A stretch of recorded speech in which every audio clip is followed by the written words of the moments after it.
an erection. A huge... Get out of my face. If there's one truth in the cosmos, one cosmic truth, the truth is... And get out of my face. Get out of my fucking face. Invitation, but after watching some of your YouTube video,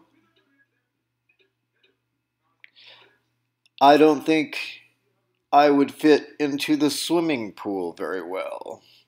Wonder why he says that. Again, thanks for the invitation and good luck in your creative endeavors. Sincerely, Michael Aquino. Oh, not every day you get a letter from Michael Aquino. Yeah. All right.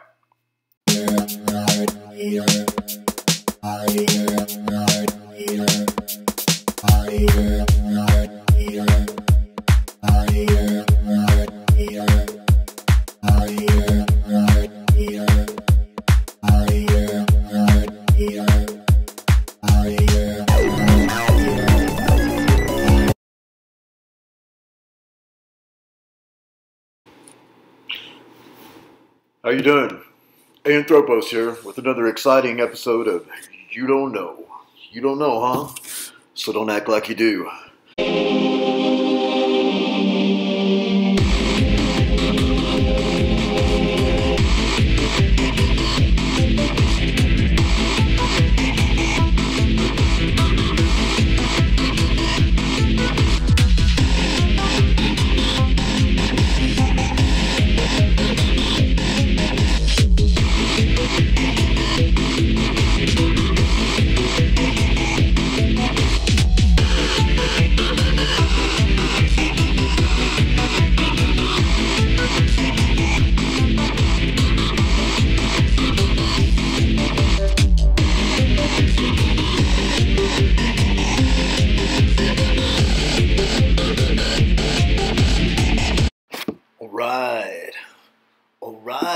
Alright.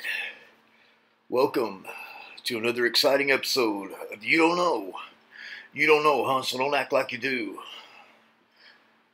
This intro is going to be rather short here on our first part one of the episode. John Stormm, America's original super soldier, had like a pretty lengthy introduction and a little monologue there talking about mind control and some other things like this. On part two of this episode, we're going to just dive right into it. We've got plenty of material. You're learning something new on every part. It's probably going to be a 4-part series of this one, episode.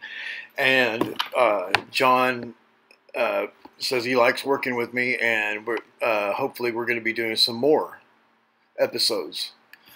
And so anyway, just keep the questions coming. I notice a lot of people have been participating in the comments section. Comment section has been going bigger than ever, and I'm at the point right now where I still I'm not promising to answer every comment, but I see almost all of them. It's not like I have some that's just where I'm at right now. So anyway, here we go. This is part two of the You Don't Know episode. John Stormm, America's original super soldier. My mom had to call the doctor. Doctor comes back then. They made house calls, and they're having a hell of a time trying to make my nose stop bleeding. They say, "Well, what the hell did you do, kid? Pick your nose and in your sleep?" And it's like, and I told them about the little gray guys, and they says, "Well, the kid's a prodigy. I do read very. I got an IQ that's higher than most people's car payment. And it's kind of like, yeah, he's got a vivid imagination. And I did have a vivid imagination, but I didn't make that up. Right. But I wasn't sure. You got doctors, and then there was the handlers and the chair at Disney there, the MK Monarch thing, the Laurel Canyon Road group there, Jim Morrison, those people, Mama and the Papas, all that kind of stuff. What got screwed around in my head? Something happened. I saw the aliens, but somehow after that, I never thought much about it. During that same time, historically, Eisenhower is meeting with little gray guys and tall blonde guys that look a lot like me. You see that picture of me and Duncan? If I'm not a tall blonde, well, actually, There's some other weird stuff to go with it. There, you know, while the Greys would trade them technology that they could weaponize, the Nords would not. All right, this is, look, we'll give you this, this, and this, but you got to drop this stuff, lose the nukes, all this other kind of stuff. And I said, we'd go broke, you know, for one, the gasoline industry. We're all geared up for all this stuff, and we can't take your deal. But what he didn't know is while they were having that meeting and the Nords weren't going to give you they were weaponizing a Nord. That's why I out-survived so many of my peers at the time. How is it I don't have scrambled eggs or custard for brains? How is it they're sending me out on missions? I do good. I come back, 100% success. Meantime, they have best practices, and that's when I start training other people like Duncan and a bunch of others, too, besides. And not just ultras. Some were just serious, you know, Green Berets, recon, people like that were, you know, serious, you know, get out there on the battlefield, kill, move on. You stand there for no 15-minute chopsaki fight. The longer you stand there with one opponent, the longer his friends got to get their sights on you and get a bead on you and take you out. So ultras are made to be survivable. They hardened my skeleton. It's how you see things, punching down trees. I punch through things you wouldn't believe. But wow. But it's what, you know, they got the martial arts degrees. That red belt is my master's degree.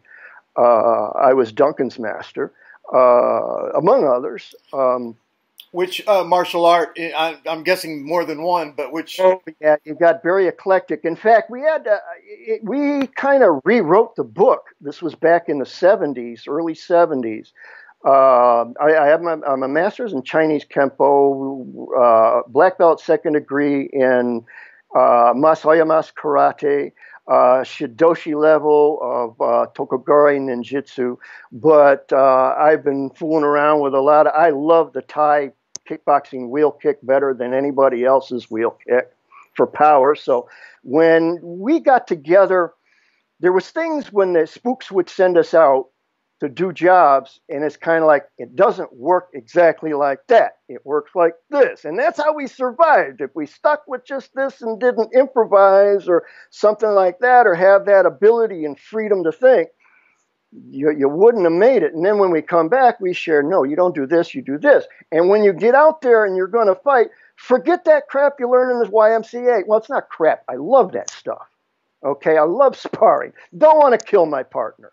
That's why you see pictures of me punching down trees and stuff like that. That's where you practice those full power moves, just to make sure you're hard enough and good enough to do them.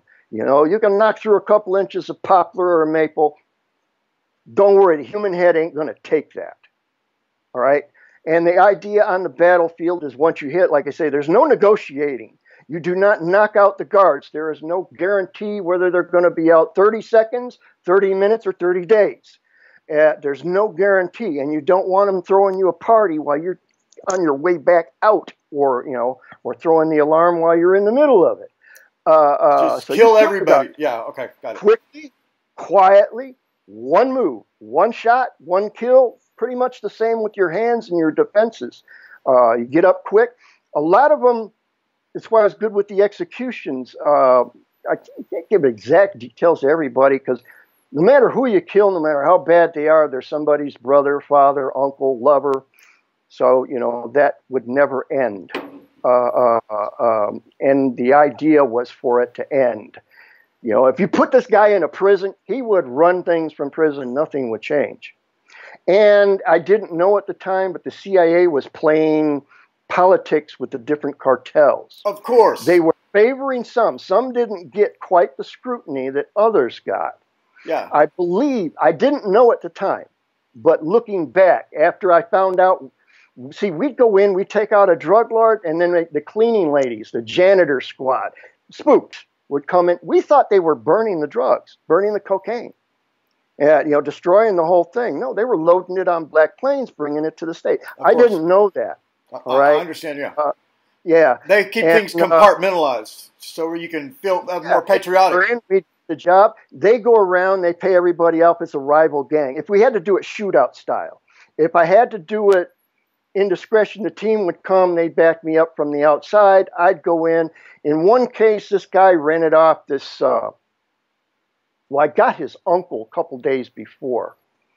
And he was there for the funeral, and he kind of rented off a floor. And he's hanging out on the mezzanine of this nice hotel in Belize after hours. And he's walking down the hallway. He's got a glass of booze in his hand, and he's got a cigar he's trying to light. And I came out of a janitor's closet. I got a velvet jacket, black turtleneck, black slacks, walk up, offer him a light. As I get close, I snap his neck. Ease him over, hold him up, ease him over to the stairs. There's like a long winding stair thing going down. There's nobody around. And yet, throw him down the stairs. And I walk out, go down the other thing, throw the jacket just kind of blend into the night, go meet up with my squad and leave. And basically, nobody's looking for a hit, an assassination. They're not looking for a murderer. There's no alarm. This guy's dead. Hey, he got drunk and fell down the stairs, broke his freaking neck. You know, that's it. Earlier, his uncle, a couple days earlier, same city, just on the outskirts more, I put some carpeting up over some barbed wire at the top of a wall. Went over the wall, go down in there. He's up on a balcony next to a pool. It's like a garage that's made like a pool house, and he's on top of it, and it opens into some French doors. I guess it's his bedroom or something like that. Some trees and bushes, a pool, an in-deck pool, not, you know, in-ground pool type thing. He's up there by the balcony. He's leaning he's arguing with I guess it's a manservant or somebody like that. I guess go and send him in for some sandwiches or something. He's a little bit tipsy. When the manservant walks into the double doors, I go running up the side of the thing. It's only about 12 feet or so up the side of the garage, the pool house thing. I grab him by his head, twist him from his neck. This is all in the same move because I don't go over the railing. I bring him over my side of the railing, down to the pool, smash his head. I'm landing on top of him. His head's hitting the concrete first. Okay. And I just somersault off of him, back into the bushes, over the wall, take my carpet, put it back in the dumpster, and gone. So I got two of them that week, him and his nephew. That was more the discretionary type. No firearm was used. It didn't have to be. There was times I did, but no. I mean, if you did that, then there's a matter. Is it shooting? Is it accidental? Is it what? The question comes up. Our government cannot have, diplomats. No way. They don't want to be implicated in no murders, no assassins, no dirty business. Bush, who was my boss when he was the director of the CIA, signed a thing when he was with Reagan and that the United States never used assassins. Oh, no. Of course not. That year on my IRS form, my tax return, when what my profession was, professional assassin. Actually, that year I was just making money doing rolls of film for like Black Belt magazine and Rainbow Publications for fascinating. About $250 a roll of film, 35 millimeter for good martial arts video stills for and they use them in their magazines. Oh, that's awesome. Yeah, I'm a lot of those ninjas. Oh yeah, right. You got your ninja mask on. Wow, this is just the most fascinating story. You are one of my most compelling guests ever. And so you mentioned that today's super soldier, or maybe not all of them, but maybe not even the super soldiers, but what we're given the idea. In other words, they've got a group of fake people out there now. Maybe I don't know. Because I've interviewed one of these people, and then I wrote a letter. I was urged to write a letter to somebody that I know that you've heard of, who's in jail right now in the UK. Oh yeah, yeah. And so I wrote a letter to him, and it made a video about it. This is just a few days ago because some people asked me to, and this is not. I'm not a fan of this person. Yeah. And so you wonder. I mean, I really don't, is he full of shit or what? I mean, I don't know. It's, here's the problem, all right? With me, this is what I used to call the chair. I'll just tell you my experience, and then you just kind of take that for what it's worth, And then look at the rest, and it's kind of, you're going to look at it, you're going to say, why isn't his brain scrambled more? And there's a reason for that. There's extra implants. Just about every one of us major ultras have the implant at the back of the skull, center of the back of the skull, one under the left ear, and one right there in the left hand. You see that? Yes, I see it. Okay. You got at least those three. Me, I got a lot more than that. I've got a bunch of other pictures of other people that sent me their MRIs when they got them. We got screwed with a lot. In our brain, there was a thing called the chair. Basically, they hold your eyes open. They got your first sense around movie, screens where your eyes can see. There's nowhere your eyes can see that's anything but the screen. Big, huge speakers to blow you away like you're at a rock concert. Drugs, a little scopolamine and whatever the current thing was going, and music, a lot of images and stuff on the screen along with those things. Some of them flashed at like 30 seconds of a second and all this other kind of stuff. They would try to debrief us sometimes from something, try to tell you instead of this, you were like spending a week with an uncle in the country or something like that. And then if what you were going through, what I was going through was traumatic, all right, on the mission, there would be no matter what, the PTSD is kind of like getting a spike in your energy and engraving something on your hard drive indelibly. All right, it doesn't erase, it never fades, it never goes away. When the guy closes his eyes, that's what he sees just as if he was there. He smells, he hears, he tastes, he feels, everything. It's burned in so deep. So there they put this little hypnotic cap or screen memory over top of it. Now for like the training stuff, that could work. Let me close the door right quick. I could see that work. I got to close the door right quick. Sure thing.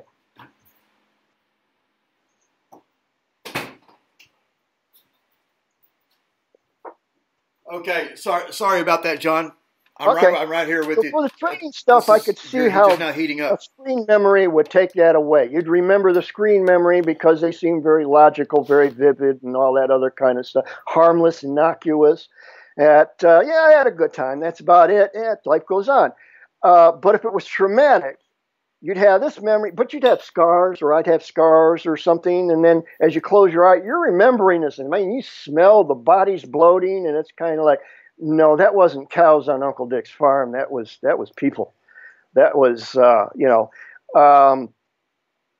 so some of them would break apart over time. It would kind of, you're pretty sure what the real one is and what isn't. In some cases, not. I say that to go back to that alien thing because I kept pushing that off most of my life. It's kind of like, it's not that I didn't believe in aliens. It's kind of like you couldn't not have aliens. What I didn't know was how much they were here. It's not like, yeah, one of these days they're going to come and land on a White House lawn. Why bother? They can drive. Yeah. You can walk right up to it right now. Some of them are probably holding offices in there and of different kinds. And it's not just one or two kinds. And it's like, this is a mind blower for me. Now, if I didn't have the actual evidence, the MRIs, the other stuff, and then these people come and talk to me and start pointing out some things, I'd have never believed them. Honestly, in fact, there's been times when some people representing these Pleiadians come to talk to me in the early 90s, and it's like, all right, we start to talk, and they says, how I chose this life for myself. Now, wait a minute. You got to stop right there and remember, I was born July 31st, 1953. August 1st, I was being held by a bunch of starched penguin nuns, mean, hard, Nazi doctors for the next 18 months of my life, sick, kept in the dark. They didn't know if I was going to live because all the things they were doing to me, the needles, the dislocations, all the other kind of stuff. And the lack of love and affection, the lack of cuddling. All the things that gone through, like every couple of years or something, if I get a job and try to, lead a normal life, man, they'd go up and they'd tell my bosses that I killed more guys than cancer and numb and all this other kind of stuff. And you've seen how strong he is. If he were to snap and have a flashback here, how many of you do you think he'd kill before the police could put him down? And you know, next thing you know, I got a layoff slip and a letter of recommendation. Yeah, good luck out there, you know.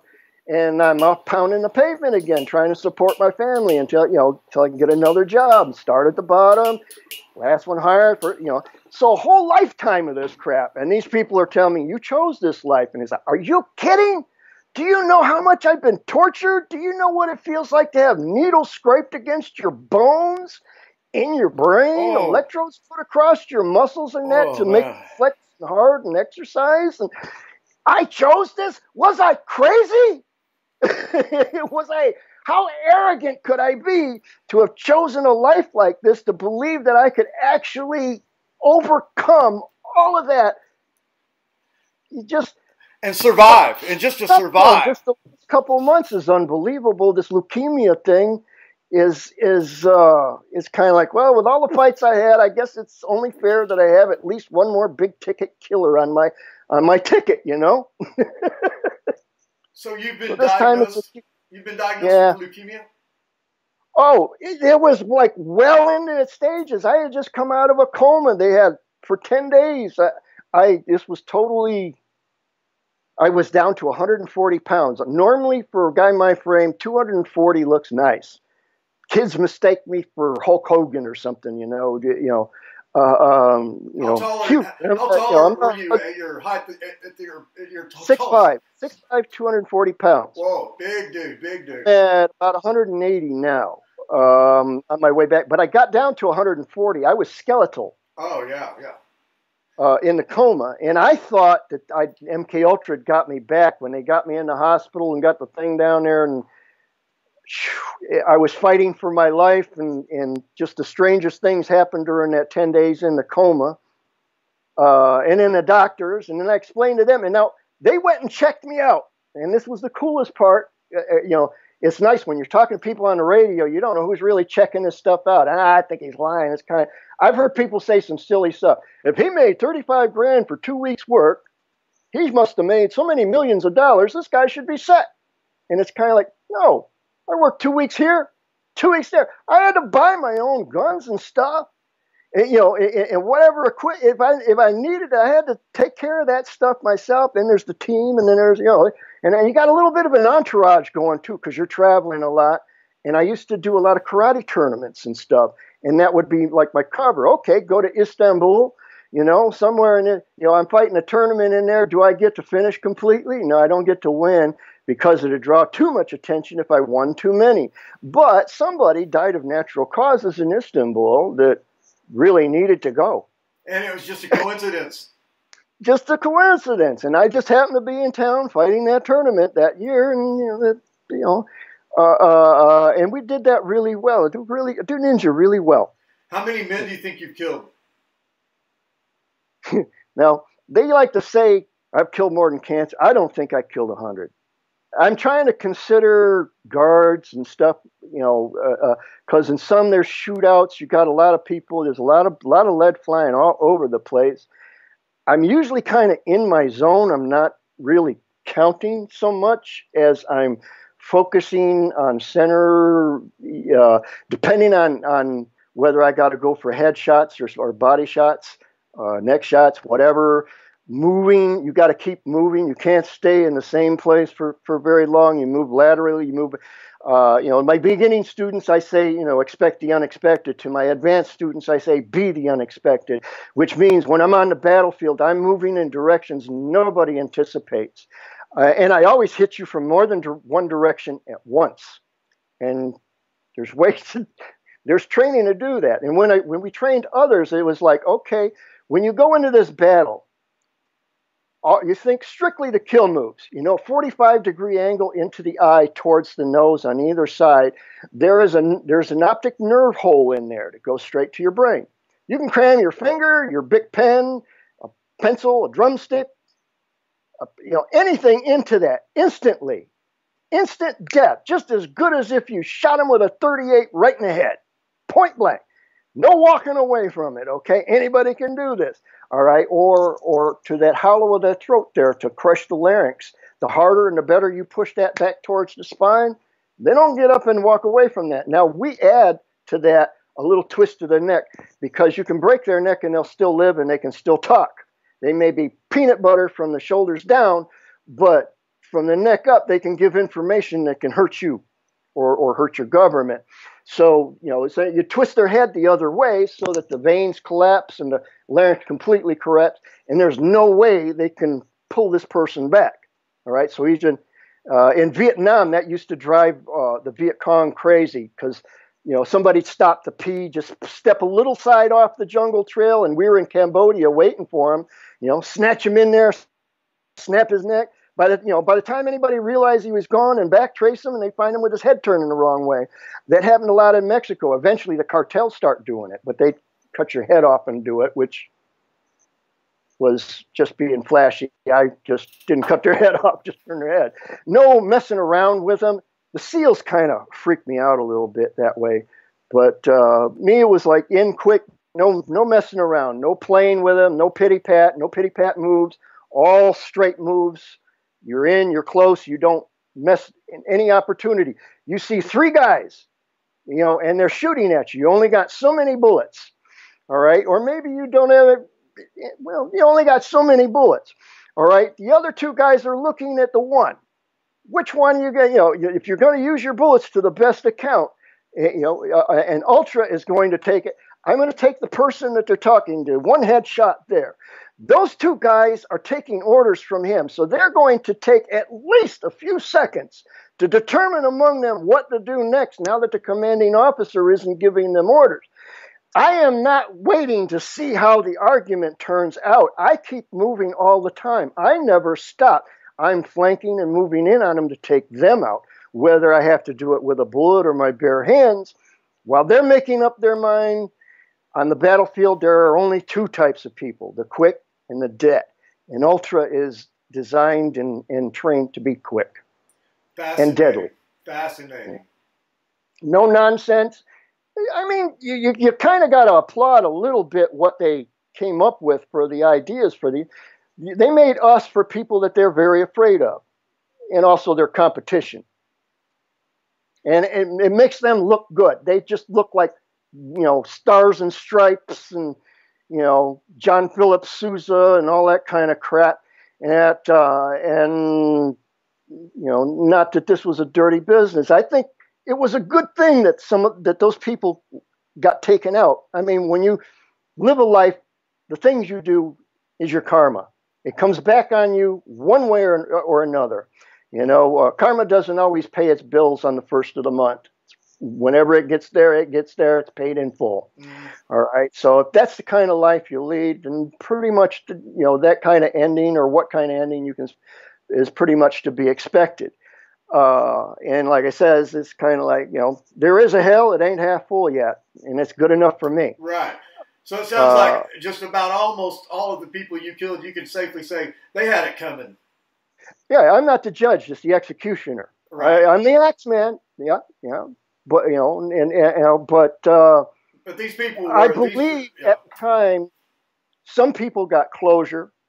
A lot of victims got closure for it. Some people got not just closure, but left the hell alone and able to get out of really bad situation involving that person and his ties and so on. So, I mean, there was a lot of that. I kind of understood over time that somebody come in to fill the vacuum and may be better or worse than the last, but it's kind of like, yeah, they can call me again. It's another 35 grand. Yeah. You know, I'll take it.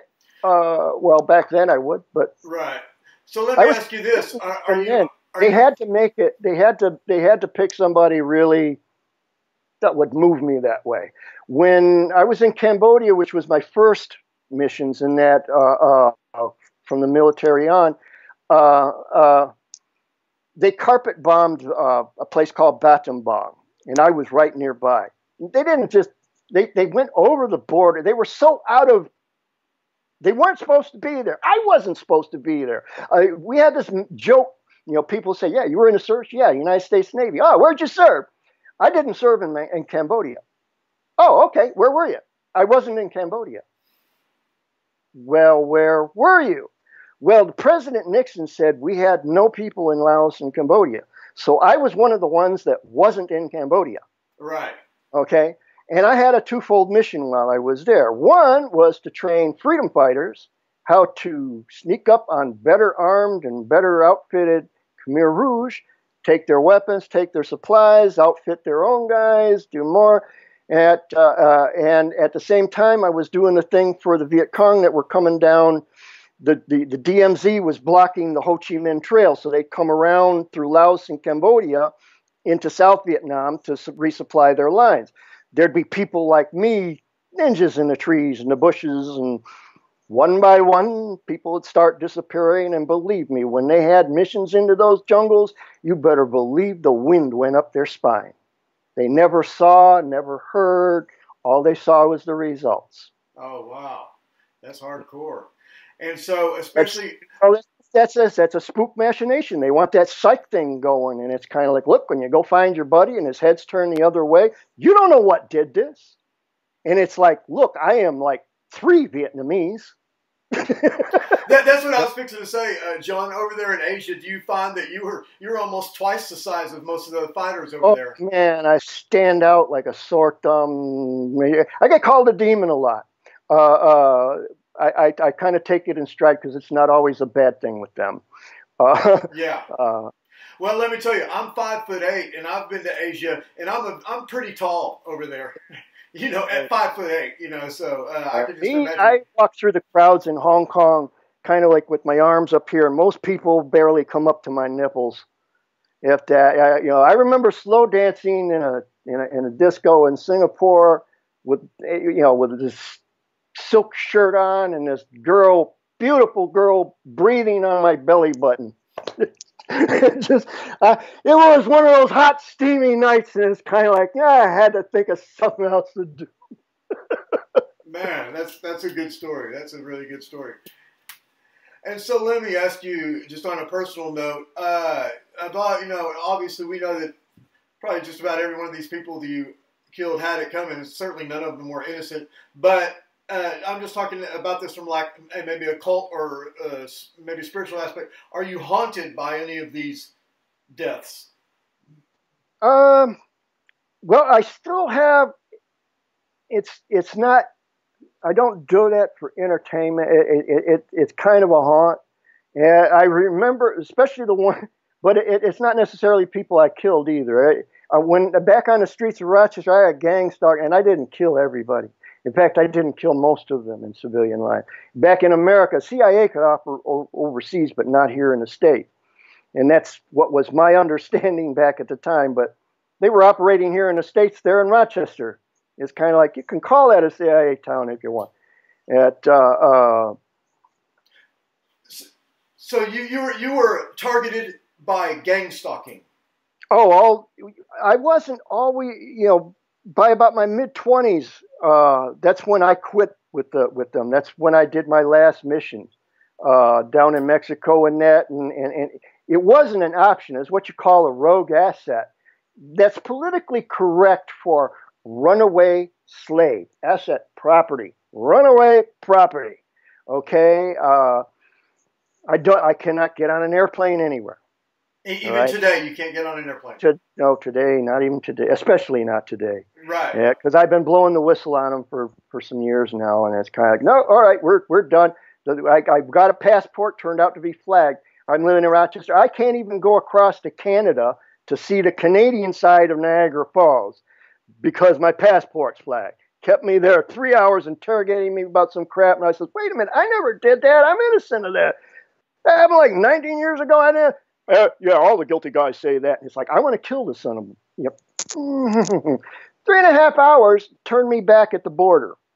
So I can't even cross the border. Well, I did cross the border. My daughter and my grandsons were there.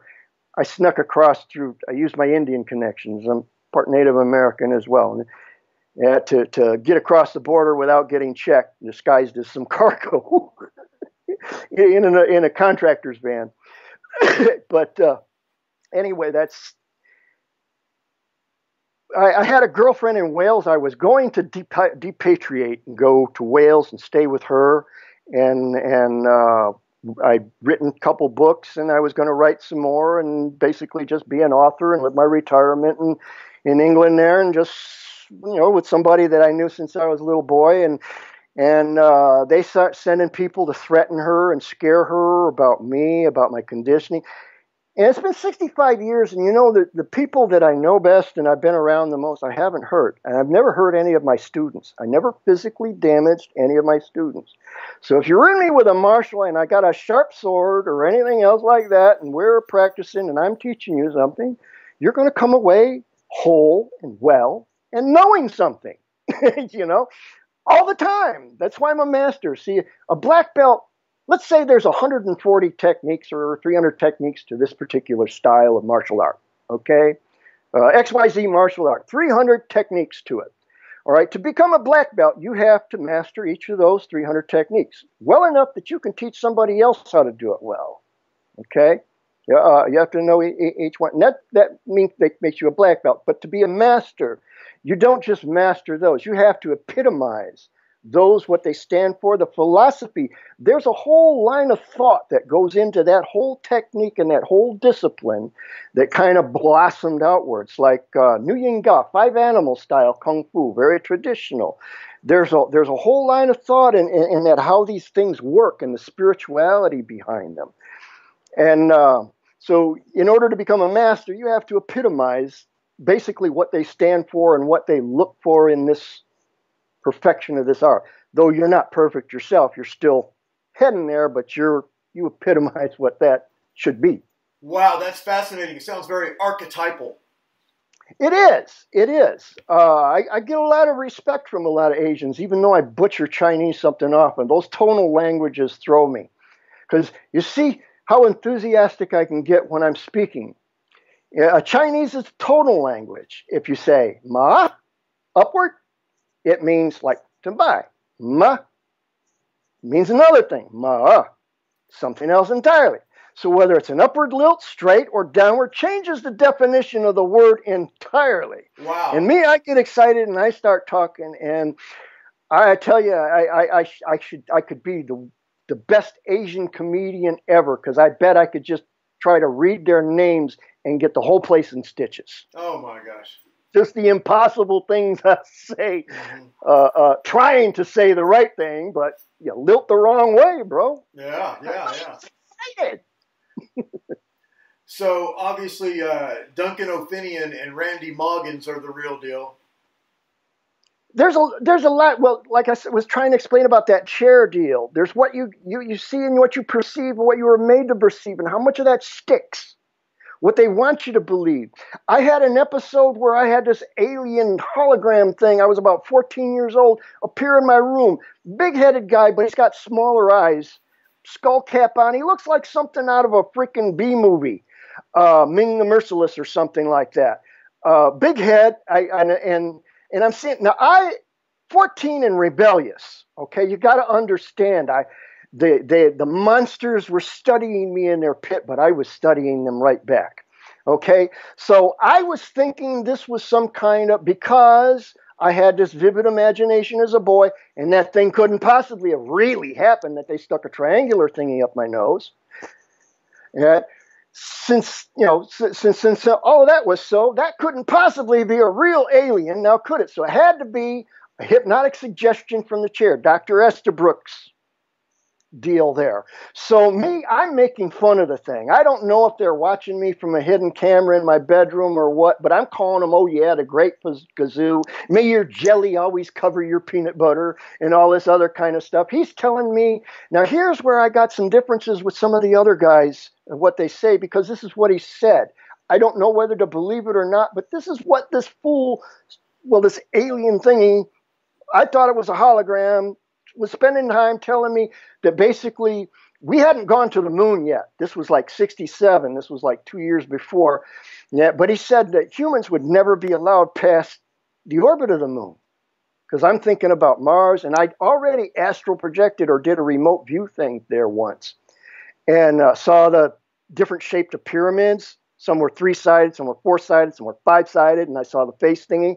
And it took years before that was ever validated.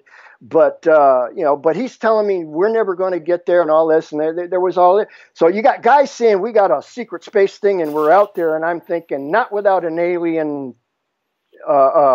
running the thing, at least. You're being babysat if you're out there at all. We hadn't even been to the moon. That's that much. That's when obvious. You look at the lander, and that when they were testing that, you can still see a lot of the old video footage. They were having a hard time with that rocket, that jet coming down from the bottom of it. It would practically blow out a trench, a pit, a crater. And the lander would have a hard time situating itself upright in a crater that it created from its own backblast. And you see that dusty lunar surface, and you look at the lander, and there's not even a dip under it. Yeah, it's just perfect footprints everywhere, you know. Yeah, and not even a dip from the jets of the lander landing. So obviously that's physically impossible. But Stanley Kubrick did a good job on that. Right. Yeah, that notwithstanding on the thing with the alien deal, I know there's aliens here. I know there's stuff going as to who trusts who to tell that much. At this point, they wish I didn't know as much as I do. They do. Now, if you'll once again take a look at the pictures that I sent you. All right, let's go back down. It's on the subject of aliens here. All right. Yeah, I even got right down to this weird birthmark and all these. And you see those other implants? That's ridiculous. Nobody can get implants like that. Oh, yeah. I mean, there's just your whole head full of them. Through. Hey, you want to see? All right, I've been shot 6 times. Uh-huh. Look at me. Okay? You're looking at 2 of the wounds. The scars from 2 of the wounds. Right there on your face?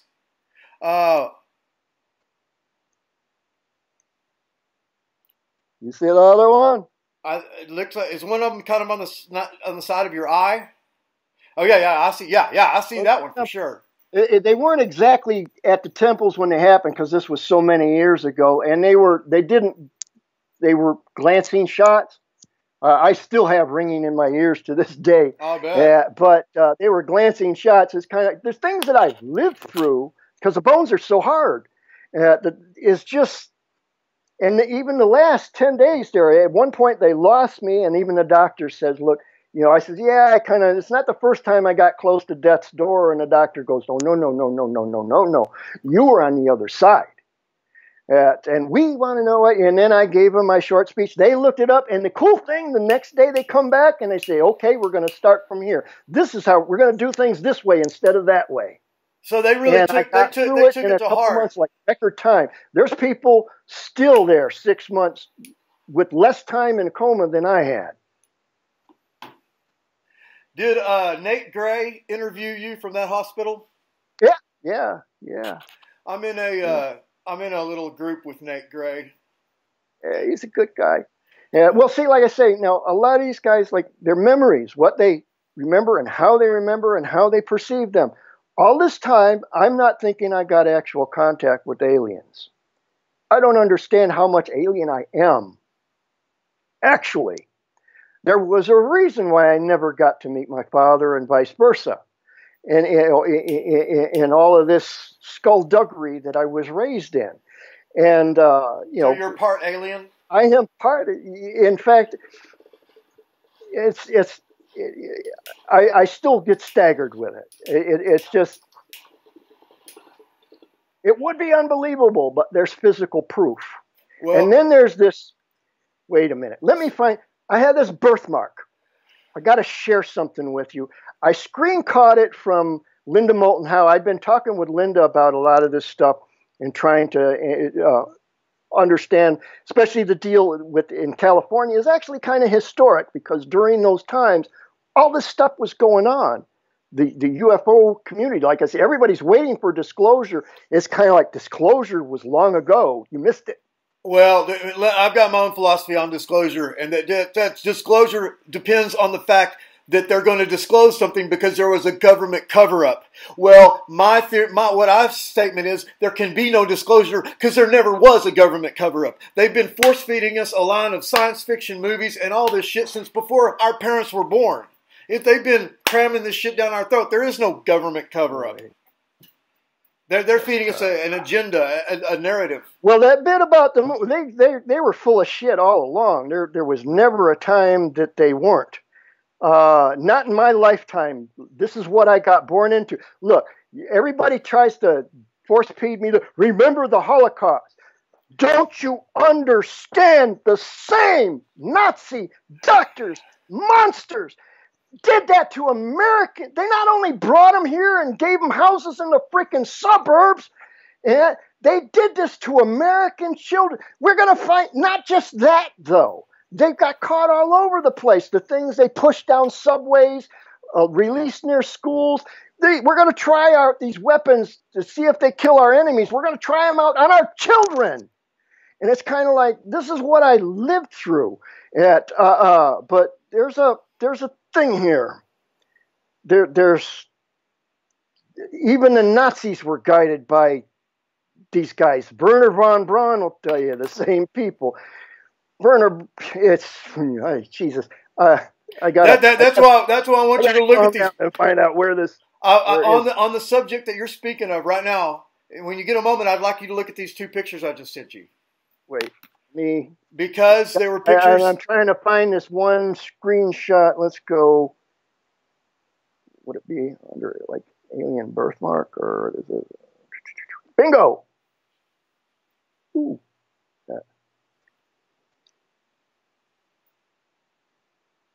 Okay. Sigils. Nordic right. Runes. Nordic runes. This is from these ET contacts. These people, people all over the world, different parts of the world, are putting this stuff. But you see that symbol right there? I know what that symbol is. The hourglass? Yeah, I know what that is. All three of those symbols, I know what it is. Right, I'll tell you if you want me to. To the far left? Yeah, I know it. That's the one I for sure know what it is. I'll tell you what it is if you want me to. No, the far left, that's my birthmark on my right thigh. Fascinating. Yeah, it gets. And then there's, like I say, you'll see that other MRI up there. I've got implants in places you can't survive. It's in the center of your head. I got implants hooked up to the neural point where the neural parts join on my optic nerves. I mean, the stuff you can see is right there. It's like, is that one? There it is. It's like somebody somewhere can see exactly coming from my eyes, the very first of the MRIs.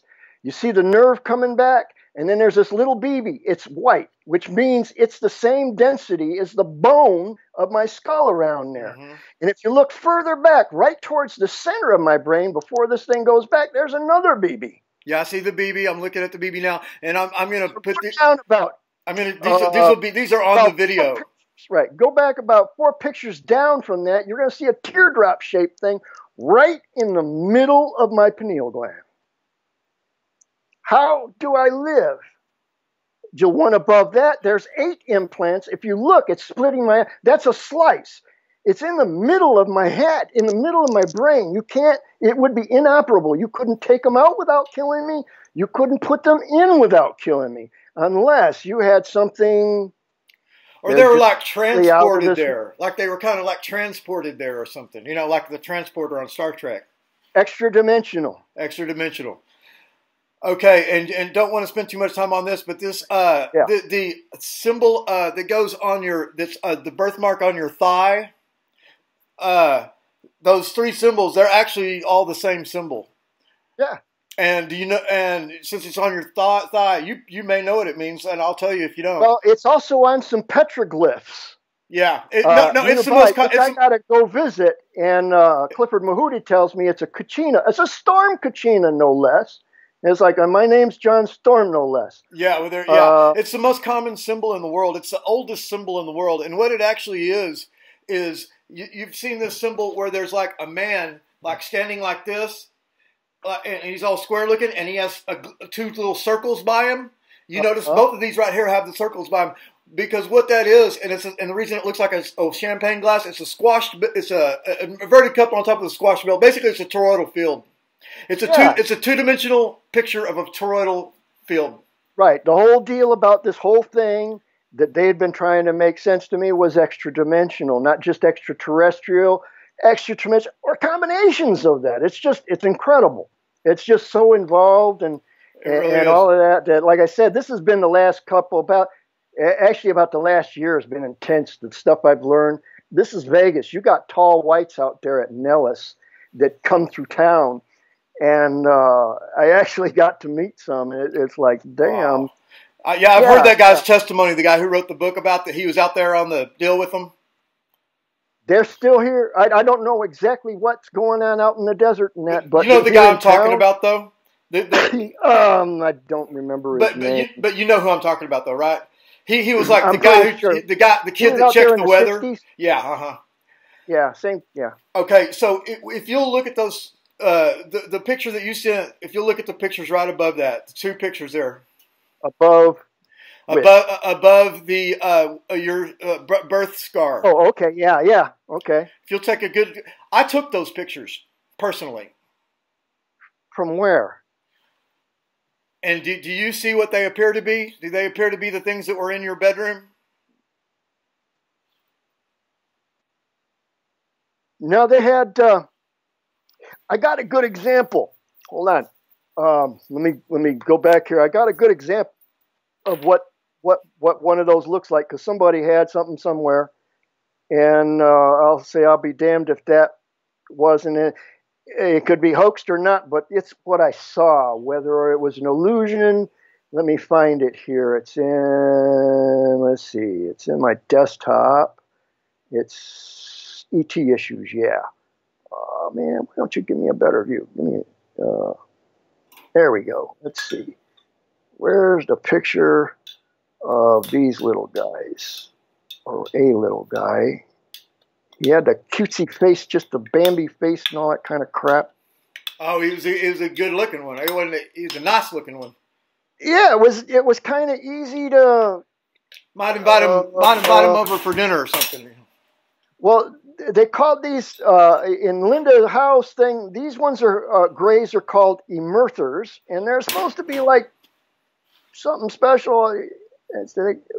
I'm looking for a better picture. No, I guess that's it. Yeah, I think that's, yeah. I've seen something. So they look just like that. Yeah, a lot like that, yeah. And this guy was not much bigger than a 5 or 6 year old, all right? So they were about my size. It's like, as far as I'm concerned, I got 3 Martians want to play with me in my room. Sure, yeah, you get imaginary friends. And watching sci-fi, but these guys ain't necessarily all that bad. Nobody's pointing ray guns. I was spooked.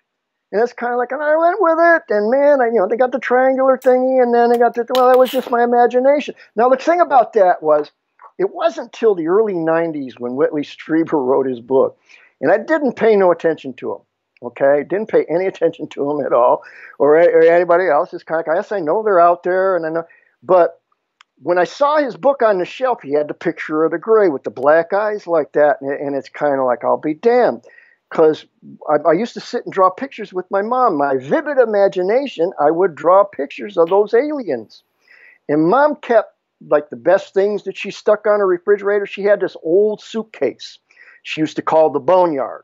In it is the little clay dish thing that has my handprint and my name on it. And, some of the best things that went on the refrigerator of all us kids and all that other kind of stuff. And in there were pictures from the 50s. He was white, but dark-eyed, oval-eyed alien that could go invisible and, all this other kind of stuff, along with some other alien friends that were typical, what you'd expect comic book stuff. But that was like, and nobody saw one until then, in the 90s, 40 years later. And it was like, that was absolutely real. Yeah. And I'm thinking, or I saw that and he saw that. Now, what were we tied into? Maybe we're joined to something etherically. I'm a very spiritual man. It's kind of like that other people know certain truths as universal truths anywhere, whether you're in the freaking mountains of Himalaya or on the streets of New York. You have the same experience, the same knowledge, the same tap in. Maybe it's that, and it's kind of like, And then by the time I got those MRIs, that was 2014. That information on there, that's real. That's from the hospital and everything. It's where I got it taken from. I still have the original disc. I saved my medical files. I made a couple videos of CYA covering your ass when you're a targeted individual. There's things you can do. It's like I was raised like a spy. When I was 12 years old, we had spy school. I went to a regular school, but it was set up and I had to break codes and find out the other network and make my own network. This other kind of stuff. Just like the movie Spy Kids. Yeah, they were serious. Yeah, of course. You know, I wasn't just a super soldier. I was a super spy. I thought I was going to be like Man from U.N.C.L.E. or James Bond. I really did. I was very, very disappointed. That's so funny. Yeah. Now these pictures that I've directed you to, they look like they're in a circle or whatever. Yeah. I took the video. These pictures are pictures that I extracted, still pictures that I extracted from video that I personally took in one of my 4 investigations. Actually, the third investigation of my 4 investigations that I've done in Texas at Ghost Light Road. Oh. And this is... I'm turning it back on. Okay. I'm changing this stuff. Okay. I mean, there's something inside of it.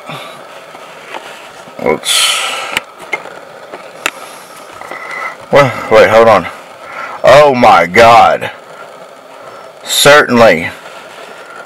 Oh my God.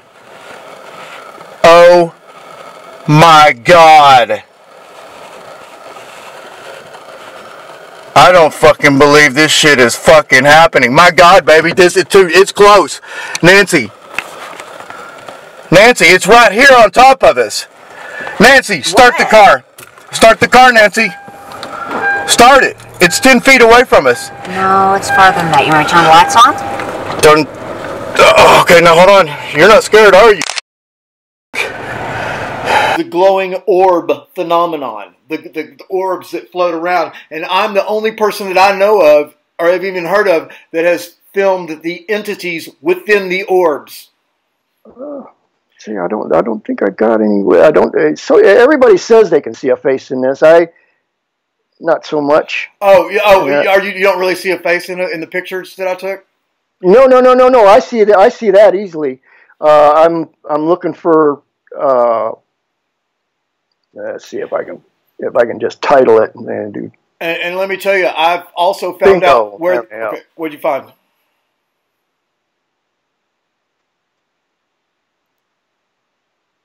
A little orb right in front of you. And I was calling it, actually. I was calling Faye so I could make a crossover to a ripped area in that picture. You were calling Faye, F-A-E? Yep. Okay, because that's what I suspect these things are that are ghosts. Yeah, extra dimensional. Okay, got it, right. Yeah. And anyway, I don't know about all of them, but I found the ones at Ghost Light Road, or at least the ones I filmed that night, I found out where they came from. And it's not outer space. No. The ground. They were coming from out of the ground. I've got video of it. You can't tell. I was there. I know it. Mother Earth. See, you're telling me the same thing I was raised with. Of course. I'm just corroborating.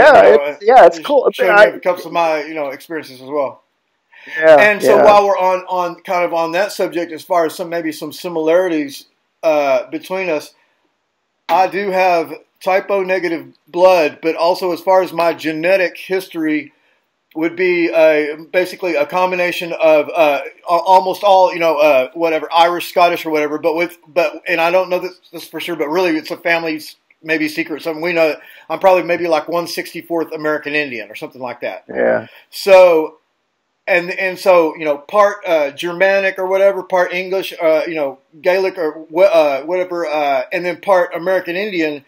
And then we see this pattern, and then we find out that you are part. Get that crap out of here! I got some goofy emotive thing coming up. How did make it go away? Are you maybe? Hey, I got this pop up. Well, let me tell you. There we go. There's some weird stuff that's been happening to me on my computer recently. Oh man! Yeah. Because of. There's somebody, I'm just going to call him a good friend of mine, but basically I've been with for about the last year, and we're not really actually together. We've broken up a million times. But this person, she's one of the most beautiful women in the world. She's also a 26-year Hollywood veteran. She's also every red flag that you can think of, she's got. And she also goes into these crazy episodes and stuff like that. And I was pretty... A lot of them did. A lot of these people, some have been lab rats. In other words, they're experimenting, or they were trying to get them to a certain way and then find out, hey, they can't survive the brain scarring, they couldn't survive the bone hardening, or something else went wrong. So you've got a lot of throwaways out there in order to get somebody that all this person's not a throwaway. This person's not a throwaway, and I can tell you they're because they're almost my age. In other words, they're like maybe reaching retirement age, which is, I understand with some of these people, especially that sets them up for a human sacrifice, which of course I'm concerned about.